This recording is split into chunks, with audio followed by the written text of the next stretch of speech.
हिंदी क्षितिज कक्षा 9th। रसखान। रसखान का जन्म दिल्ली के निकट सन 1558 में रनकता नामक ग्राम में हुआ था। इनका असली नाम सर सैयद इब्राहिम था। वे कृष्ण के परम भक्त थे। वैष्णव संत यानी भगवान विष्णु की भक्ति करने वाले संत थे। गोस्वामी विट्ठल नाथ से दीक्षा ग्रहण करके वे कृष्ण की प्रिय ब्रजभूमि में चले गए और वहीं इन्होंने अपने कृष्ण भक्ति की कविताएं करते रहे। सन 1628 ईस्वी में ये इस संसार को छोड़ के चले गए। रसखान के 2 ग्रंथ हैं, सुजान रसखान और प्रेम वाटिका। इनकी साहित्यिक विशेषताएं हैं कि सारी रचनाएं श्री कृष्ण को समर्पित हैं। कृष्ण और उनकी भक्ति को समर्पित हैं। कृष्ण के मनोहर रूप, ब्रज की महिमा, कृष्ण की प्रेम लीलाएं उनका विषय रहा है। सवैया इनका प्रिय छंद है। इन्हीं सवैयों के अंतर्गत आपके पाठ में जो सवैया हैं उनका पहला सवैया देखें। मानस हों तो वही रस खान, बसों ब्रज गोकुल गाँव के ग्वारन, जो पशु हों तो कहा बस मेरो, चरो नित्य नंद की धैनु मझारन। पाहन हो तो वही गिरि को, जो धरे हो छत्र पुरंदर कारण, जो खग हो तो बसेरो करो, मिल कालिंदी कूल कदम्ब की डारन। रसखान कवि कहते हैं कि हे भगवान परब्रह्म परमात्मा कृष्ण, यदि मैं किसी कारण से अगले जन्म में मनुष्य का रूप प्राप्त करूं, तो मुझे उसी ब्रज गांव की गोकुल गांव की ब्रज गांव की गलियों में ही जन्म देना, ग्वालों के रूप में। जो पशु हूँ तो कहा बस मेरा, किसी कारण से यदि मैं पशु बन जाऊँ तो उस पर मेरा कोई अधिकार नहीं है, बस नहीं है। बस हे प्रभु, आपसे केवल यही प्रार्थना है कि मुझे नंद बाबा की गायें जिन स्थानों पर चरा करती थीं, उन्हीं स्थानों में गायों के बीच में विचरण करने का मौका मिले। मैं ऐसा चाहता हूँ। पाहन हो तो वही गिरि को। हे भगवान कृष्ण, यदि मैं किसी कारण से पत्थर बन जाऊं, तो मुझे उसी पहाड़ का पत्थर बनाना जिसको भगवान कृष्ण ने धारण किया था।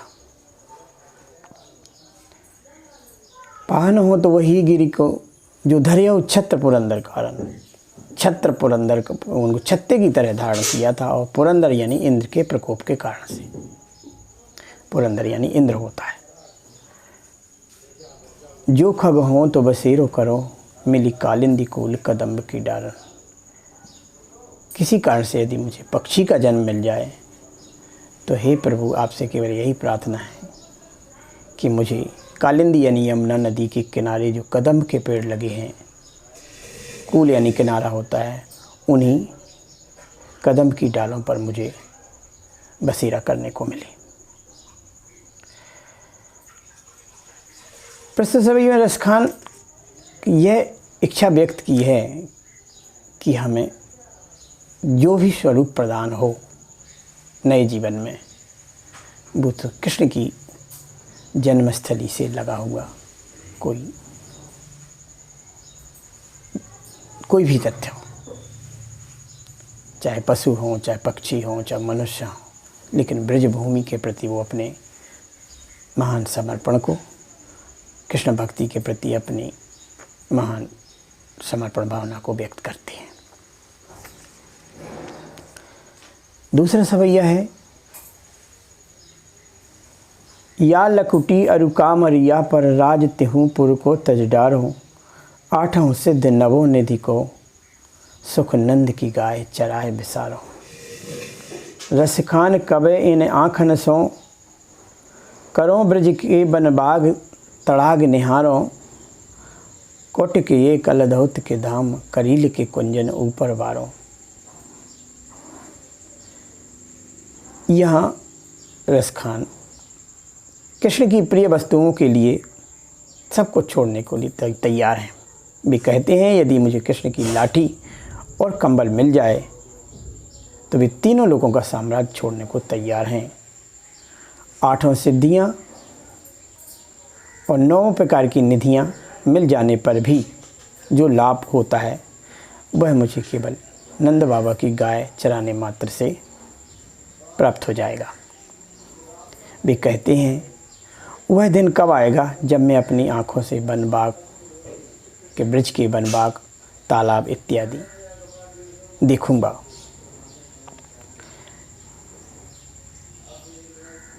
रसखान कब इन आँखन सोएं।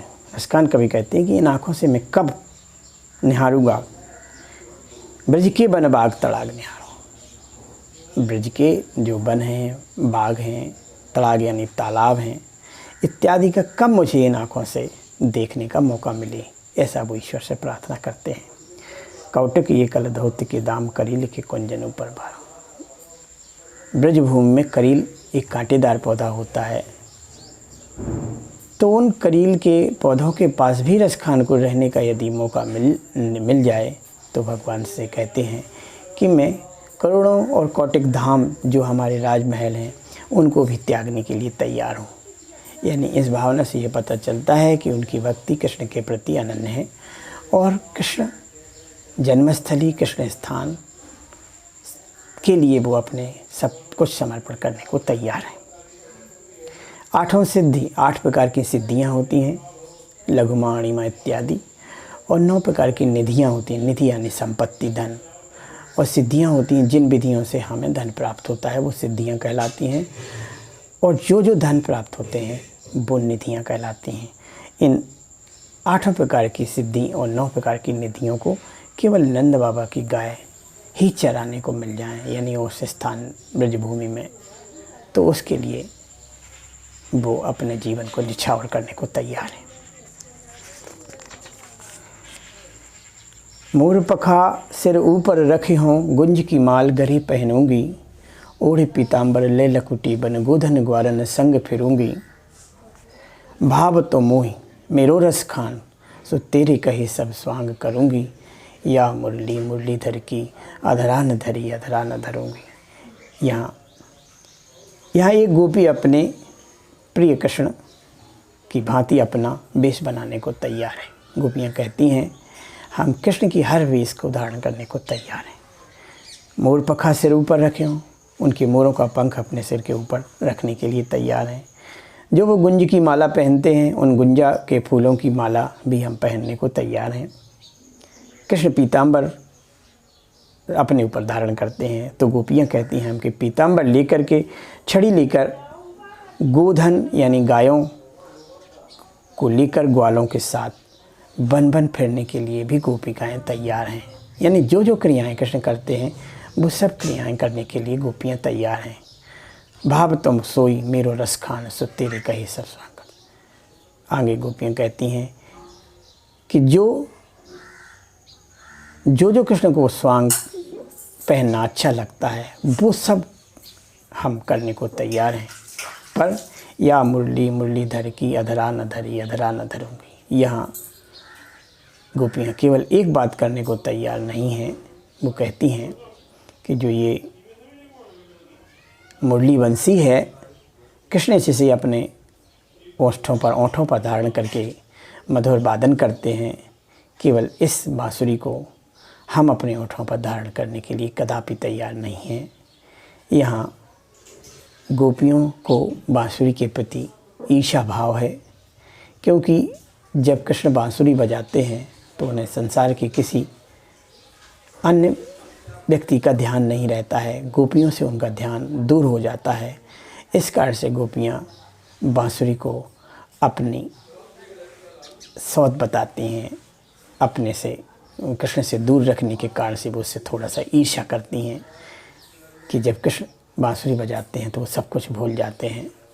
इसलिए गोपियाँ कहती हैं कृष्ण के हर स्वांग को जो वो धारण करते हैं हम धारण करने के लिए तैयार हैं, लेकिन बस तैयार नहीं है तो कृष्ण की बांसुरी को क्योंकि जिसके कारण से उन्हें कृष्ण से वार्तालाप करने का समय नहीं मिल पाता है। यहाँ गोपियों का कृष्ण के प्रति अनन्य भक्ति प्रदर्शित की गई है और बांसुरी के प्रति जो एक बहुत ही विलक्षण सौतिया डाह है वो उन्होंने बड़े ही मार्मिकता से प्रकट किया है। श्री कृष्ण के स्वरूप का चित्रण गोपियाँ अपनाना चाहती हैं। मुरली के प्रति ईर्षा इस पद में प्रकट है। अनुप्रास यमक अलंकार है। अनुप्रास अलंकार जहाँ एक ही शब्द बार बार आता है वहाँ अनुप्रास अलंकार होता है। तो यहाँ पर एक ही शब्द की पुनरावृत्ति हुई है। छंद की भाषा ब्रज भाषा है। छंद का नाम सबैया है। कानन दे अंगुरी रहीबो जब ही मुरली धुन मंद बजई है। मोहिनी तानन सोरस खान अटा चढ़ गोधन गई है तो गई है। तेरे कहूँ बिसगरे ब्रज लोगन काल को कितनों समझई है। माई रीबा मुख की मुस्कान संभारी न जई है न जई है न जई है।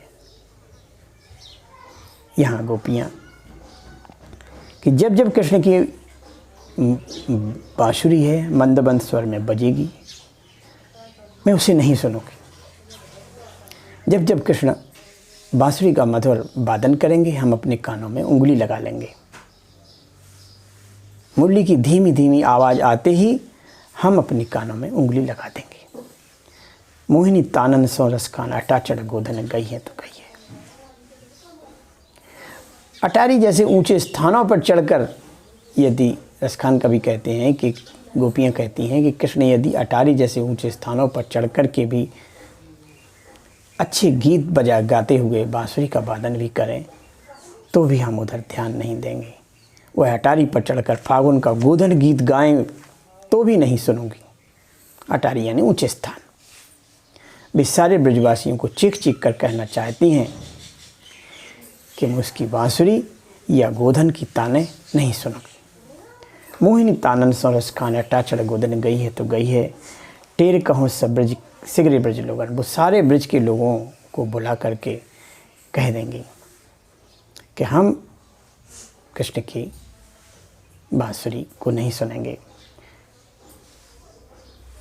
लेकिन कृष्ण के प्रति उनकी अनन्य भक्ति है जिसके कारण से कहती हैं कि काल को कितनों समझई है।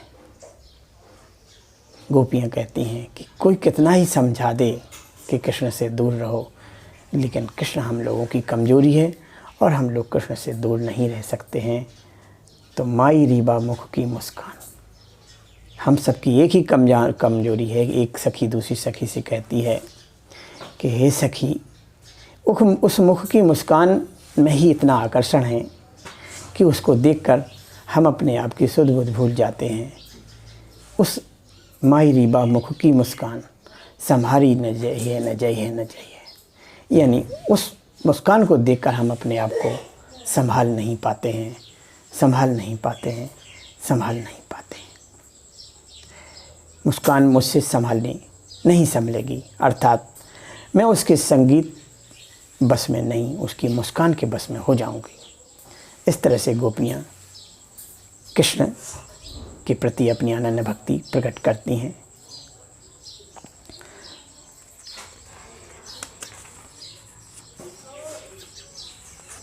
इस तरह से आपके रसखान संबंधी हिंदी काव्य संपूर्ण होता है। जय हिंद, जय भारत।